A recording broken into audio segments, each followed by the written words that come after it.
कहते हैं, सपनों की कोई कीमत नहीं होती, लेकिन उन्हें पूरा करने की कीमत हर रात की नींद, हर दिन की मेहनत और हर पल की उम्मीद होती है। कुछ सपने अधूरे रह जाते हैं, लेकिन उनका अधूरापन ही हमें जीने की वजह देता है।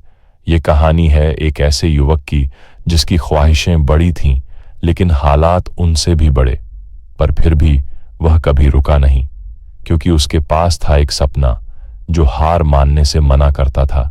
छोटे से गांव रामपुर में रहने वाला विवेक एक साधारण परिवार से था।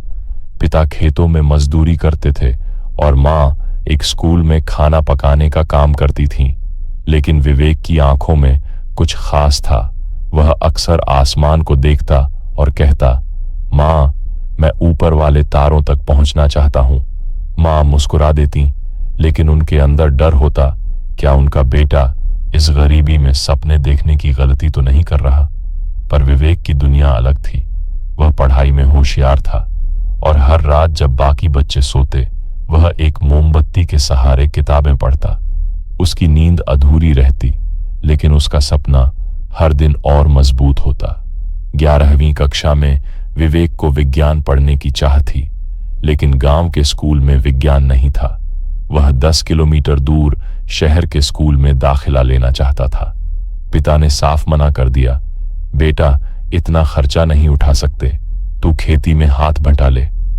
विवेक ने कुछ नहीं कहा, लेकिन अगले दिन सुबह वह पैदल ही शहर के स्कूल गया, प्रिंसिपल से मिला और स्कॉलरशिप मांगी।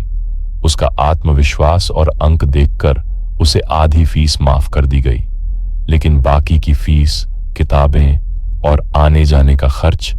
विवेक ने एक चाय की दुकान पर काम शुरू किया।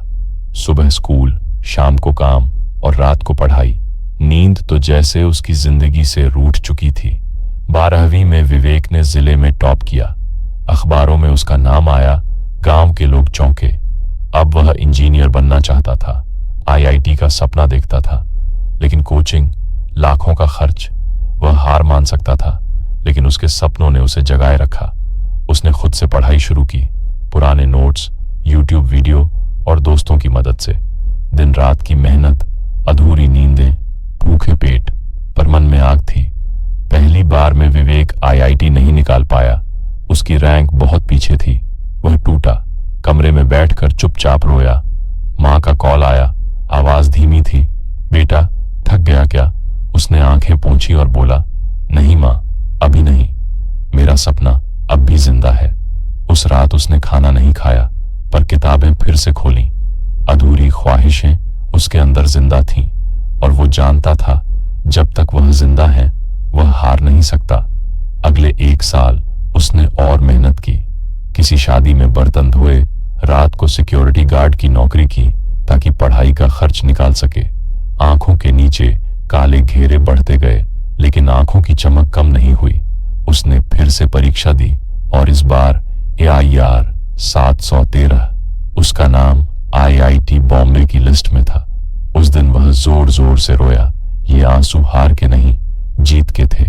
माँ पिता की आंखों में पहली बार गर्व था और विवेक की नींद पहली बार पूरी हुई। IIT में भी उसका संघर्ष जारी रहा। वो कभी सबसे अमीर लड़कों के बीच असहज महसूस करता, लेकिन उसका सपना हर दिन उसे खींच लाता। उसने कॉलेज में टेक फॉर विलेज नाम से एक प्रोजेक्ट शुरू किया, जिसका मकसद था गांवों के बच्चों को टेक्नोलॉजी से जोड़ना। उसी में उसका जुनून था और वहीं से उसकी पहचान बनने लगी। पढ़ाई पूरी करने के बाद उसे एक बड़ी कंपनी में नौकरी मिली, लेकिन उसने अपनी खुद की संस्था शुरू की, आशा रूट्स, जो गरीब बच्चों को स्कॉलरशिप, डिजिटल लर्निंग और काउंसलिंग देती थी। 10 साल बाद वही विवेक एक TED टॉक में मंच पर खड़ा था। उसने अपनी कहानी सुनाई, चाय बेचने से लेकर IIT तक, अधूरी नींदों से लेकर अधूरी ख्वाहिशों तक। आंखों में आंसू थे, लेकिन वो गर्व के आंसू थे। उस दिन उस मंच पर खड़े होकर उसने कहा, मेरे सपने ने कभी हार मानने नहीं दी। अगर आपकी ख्वाहिश अधूरी है तो मत डरिए, वही अधूरापन आपको जिंदा रखेगा और एक दिन वही अधूरी ख्वाहिशें आपको आपकी मंजिल तक पहुंचाएंगी। हर इंसान के पास एक सपना होता है। कुछ हार मान लेते हैं और कुछ उन्हीं बुरा मानने से इनकार कर देते हैं। विवेक की कहानी उन सभी के लिए है जो हालात से डरते हैं। याद रखिए, जब नींद अधूरी हो और ख्वाहिश जिंदा, तब जिंदगी खुद एक मिसाल बन जाती है। दोस्तों, अगर आपको यह कहानी पसंद आई हो तो इस वीडियो को लाइक करें और हमारे इंस्पायर जंक्शन चैनल को सब्सक्राइब करें।